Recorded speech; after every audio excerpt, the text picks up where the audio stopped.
Ketika Yeremia selesai mengatakan kepada seluruh rakyat segala firman Tuhan Allah mereka yang disuruh Tuhan Allah mereka disampaikannya kepada mereka, yaitu segala firman yang tersebut di atas.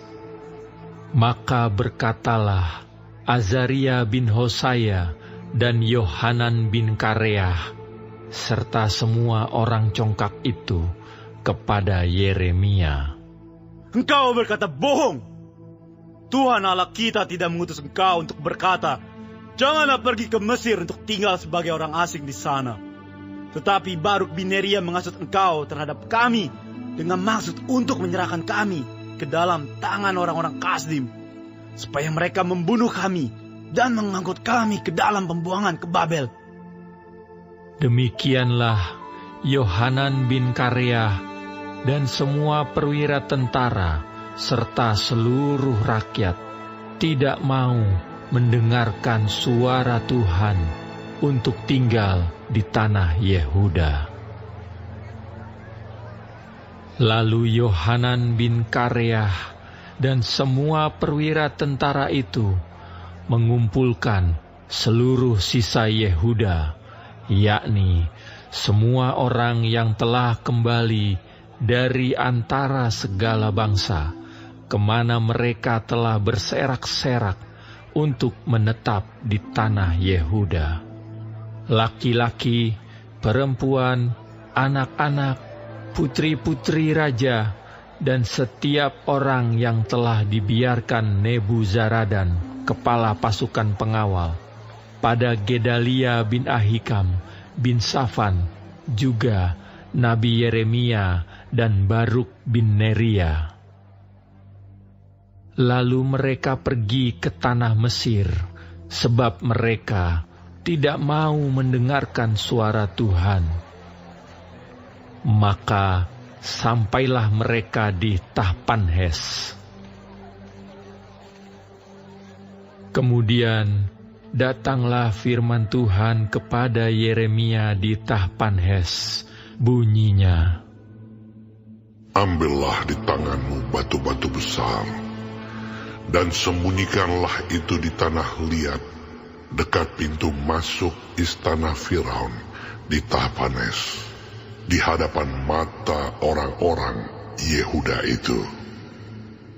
Lalu katakanlah kepada mereka, beginilah firman Tuhan semesta alam, Allah Israel.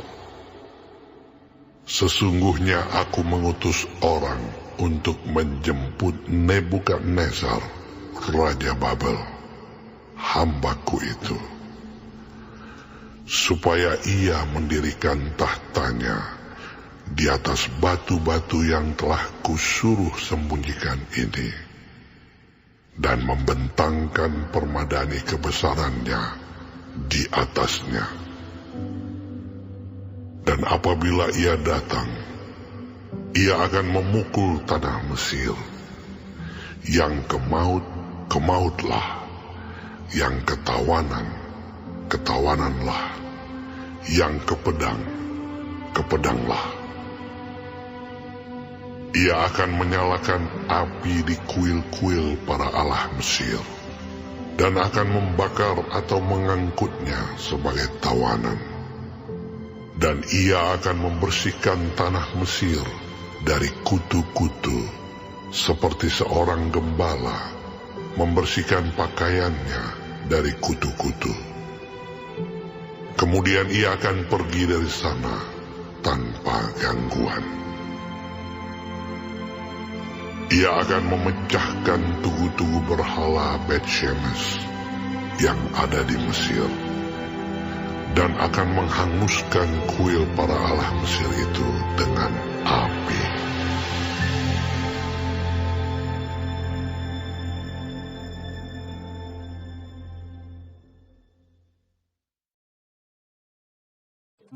Shalom semua jemaat Tuhan.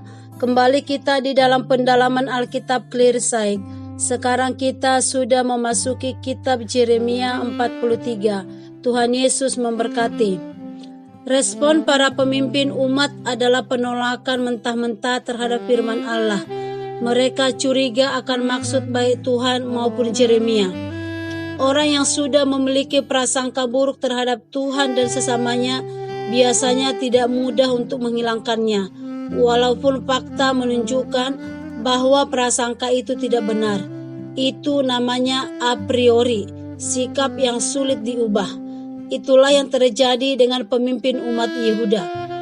Mereka menuduh Yeremia berkata bohong dan bukan berdasarkan firman Tuhan, melainkan hasutan Baruk, asisten Yeremia. Sikap para pemimpin umat diteruskan dengan memaksa seluruh umat, termasuk sisa-sisa bangsawan di bawah pengawasan Gedalia, baik itu Yeremia dan Baruk, untuk melarikan diri ke Mesir. Terhadap respon negatif umat, Tuhan menyuruh Yeremia menubuatkan kehancuran Mesir oleh Babel lewat peragaan simbolis.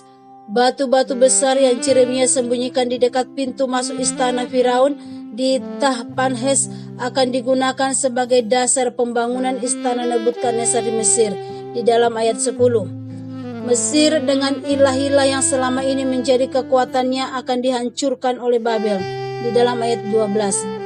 Gelombang kehancuran akan menimpa Mesir dan yang mengandalkannya. Zaman sekarang ini pun manusia cenderung makin bebal karena memiliki akses ke berbagai ilmu, kuasa, teknologi, uang, dan lain-lain. Mereka mengira bisa membelokkan campur tangan Tuhan. Manusia sudah banyak yang bebal dengan firman Tuhan.